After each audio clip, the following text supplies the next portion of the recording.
Adom TV Badwam Health Tips eso na watching so akwanya abasi edin komo hwese de apomden mo tie simanum bia fridwara de kosi fiada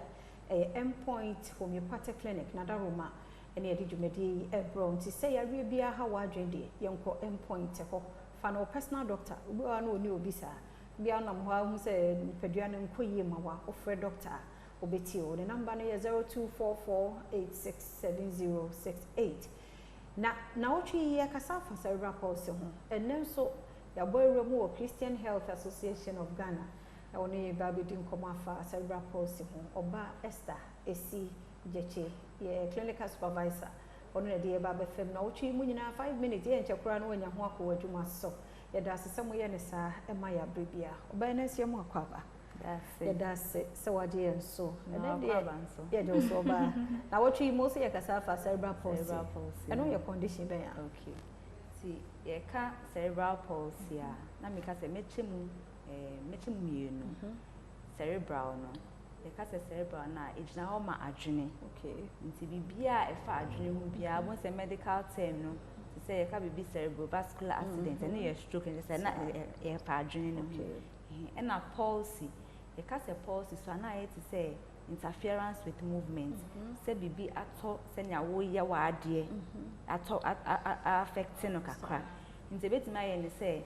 ade no esi movement ano kwan kra ma untumi nye eno so no bo ne be ka paralysis. Ebi o so na me oye bi na ye den aba. Nti say na nka utumi ye ne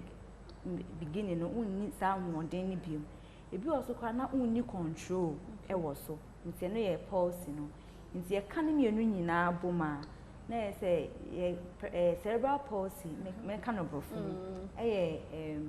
disorder, a group of disorders that interferes with movements due to damage to the brain. Nti say adwene no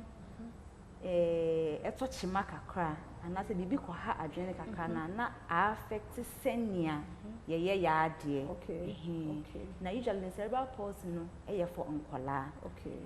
Because akola ye wo na adwene den nyini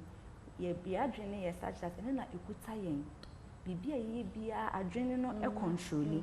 nti ne say bibi tochima wo adwene mu a na ye hu nsunsuanso ne wo yade ye mu ne ye ni pedua ne mu ebi won ma ni pedua na nkasa na sade ye no problem ni honam no muscles problem ni hu but adwene na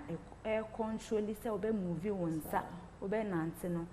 ne control na problem ayeden abahu nti sa na cerebral palsy it's usually for a developing brain abofra ya wona onyi no na bibi atochima wo adwene mu ti bi on ma me fa sa adwene baby ewu esan say enya oxygen esan say ya adwene no pembe brain ne bia no enya oxygen enya frama nti say du baby na maybe abofra no wo yefum anase opie no bibi timisi na adwene enya oxygen tempe na adwene baby astati ewu nti say stati ewu pe afa die ye be wo abofra na we na obenyin na baby a na esese sa baby ewu no eche abofra ne ma oye sa no ntumi nche no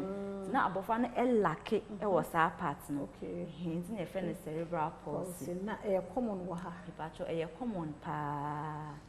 common ntwehwemu chese wi abofra be ye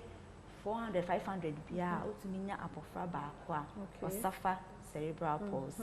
nti ya dia ewo ho na cerebral palsy ni so ne wo mu ne say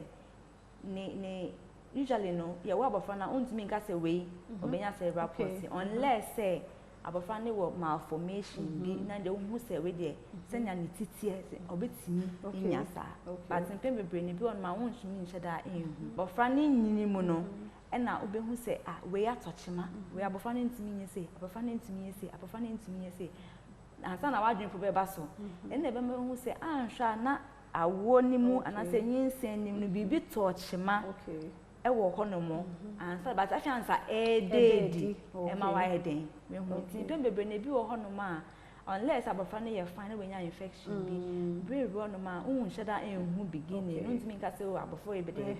but onyi na ye pesanka edubra se onante edubra se oria edubra onhu tumi nye saade no na fe de we hu se bibi to ochima ase bibi enye den enkoyie Yɛmfa hene yɛbɛto aso ɔkyena nyame yɛ adom a ti esi de che no Esther kan ho ne brofudi na wɔtwe mu nkɔmɔ yɛ cerebral palsy nti yɛhyɛ ase abɔ no tofa de ama yɛ ɔkyena nyame yɛ adom aka yɛ ho na yɛnto aso fasedama endpoint homeopathic clinic ne number ne book screen ase no frɛ no bibi e kyerɛ wadwen wɔ pomudin mu nsɛm mo frɛ na ɔbɛgye so sɛ yɛ BP na wɔ problem ana sɛ stroke ne diabetes no me ade wo frɛ doctor ɔbɛgye so ade kwakye ne yɛ wɔ mpa yɛbɛto aso